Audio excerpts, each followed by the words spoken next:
So now I want to talk about the probably the most memorable dive that I have done so far. And it's memorable for quite a few reasons, and not necessarily the best reasons.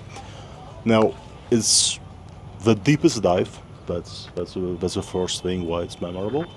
It's also the most reckless dive that I have done, and it's also the most probably insightful dive in terms of teaching me a lot of things about myself, about my diving style, about what I'm doing right, and most important about what I'm doing wrong and what I'm not getting an understanding enough about diving in general. That was about a couple of years back.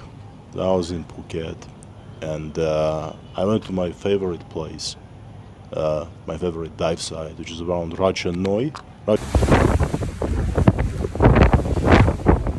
Racha Noi is an uninhabited island close to Racha Yai, which is inhabited and has like hotels and stuff like that.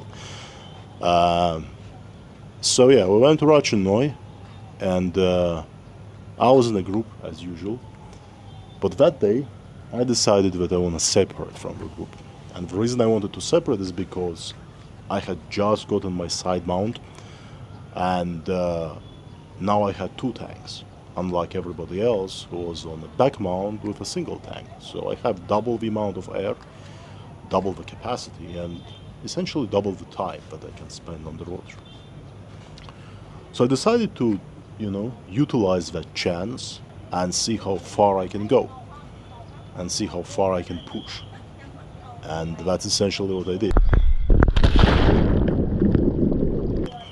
As we go down and we hit around 10 meters, I just signaled to the dive guide that, hey, I'm gonna separate. Obviously, he wasn't happy about that, but can't really do much underwater when a diver is like adamant about doing something, and he trusted me also to a reasonable degree. And he was like, all right, you do you. So I separate. I check my tanks. I have about 400 bars in total, and I'm gonna try to go as deep as possible. Now, here's a few things that were wrong from the get-go. First of all, I'm diving on my own. I'm separated from the group, so I'm diving solo. That's a violation of one of the rules of diving. You need to be in a group, you need to have a buddy. So that rule is out of the window. Rule number two, I'm on air. I'm not supposed to be on air trying to hit the depths that I'm trying to hit. Because air in scuba diving has an MOD, which is the maximum of about 60 meters.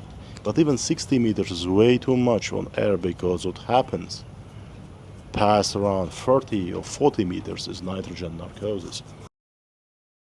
Which essentially it makes you feel drunk, and it causes confusion. It can cause all kinds of psychological effects that can be benign when everything is going well and you don't have any kind of emergency, but they also can be quite dangerous if you have equipment failure, some sort of an emergency that you have to react to, but you're so confused you can't really think straight. So that's where it gets quite dangerous. I'm hitting 50, and after that I'm hitting 60. At 60 meters, I am narked, meaning I have nitrogen narcosis, and it's not a joke. It's quite strong. Like, the first sign of narcosis is confusion, right? You're a little confused. You don't really understand where you are and what you're doing here. You also have memory loss. So another effect that you get is this tunnel vision. So your field of view gets narrower and narrower, where it becomes like a tunnel vision. You can't really see, your peripheral vision is gone. So all you can see is in front of you. Then your vision gets blurry.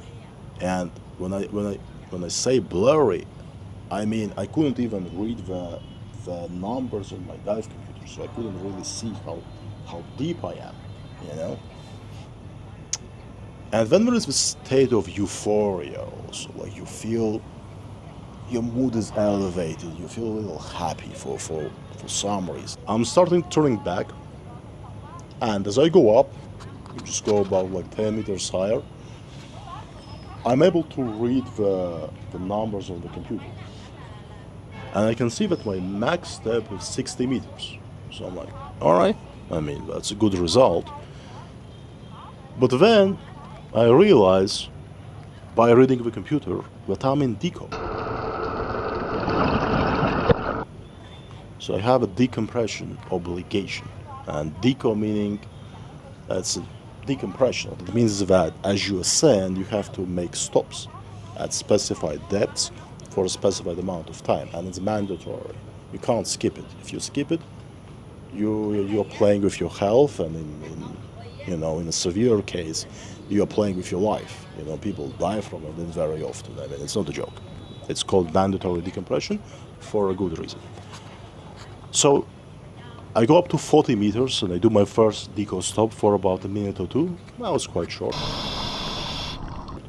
When I go higher up, 25 meters, I do like 5 minutes of deco there. When I got higher up, 10 meters, I do like 6 or 7 or 8. The final stop was at 3 meters. 3 meters. And the duration of the stop was 20 minutes. Now the problem is, the duration of a recreational scuba dive is 1 hour. So by the time I am at 3 meters, the boat is gone because it's already past 1 hour.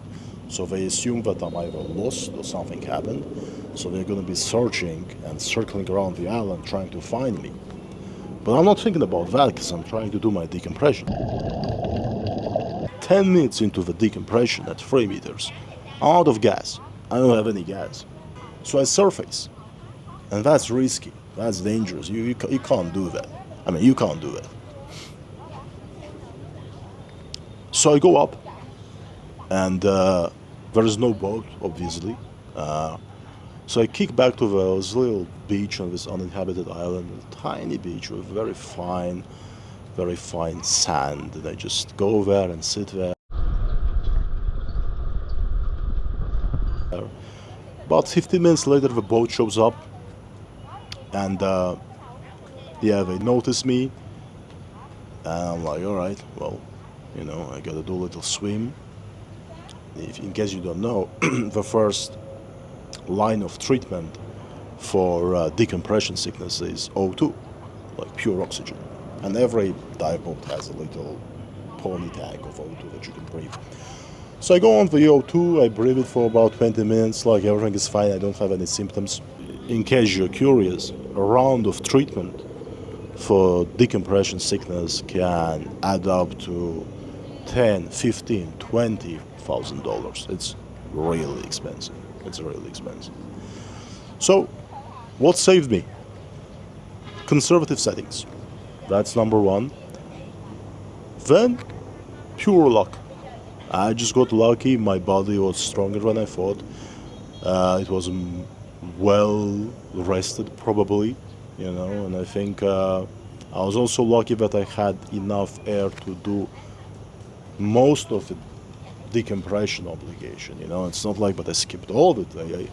I've done like 80% of it, right? Days after that situation, I read a lot of literature on decompression sickness, and it's gruesome.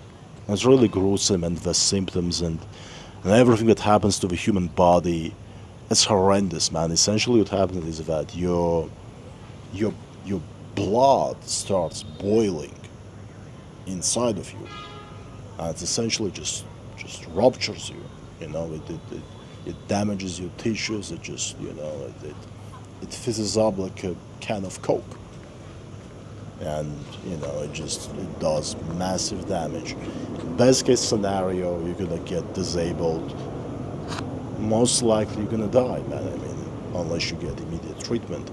But usually when you're out there in the middle of nowhere diving, immediate treatment is like hours away, so you can't really get that. So that was that. I mean, that was the most memorable dive. That was the most reckless dive as well. But to be honest with you, after that incident, I kind of lost that desire to chase depth, because ultimately it's pointless. I mean, I went down there to 60 and I didn't see anything. There was nothing there, just sand. Sand. There was not a single living creature. Man, to put your life at risk to see sand at 60 meters, it's not worth it. Let's put it that way. Anyhow, that's my story. Thank you.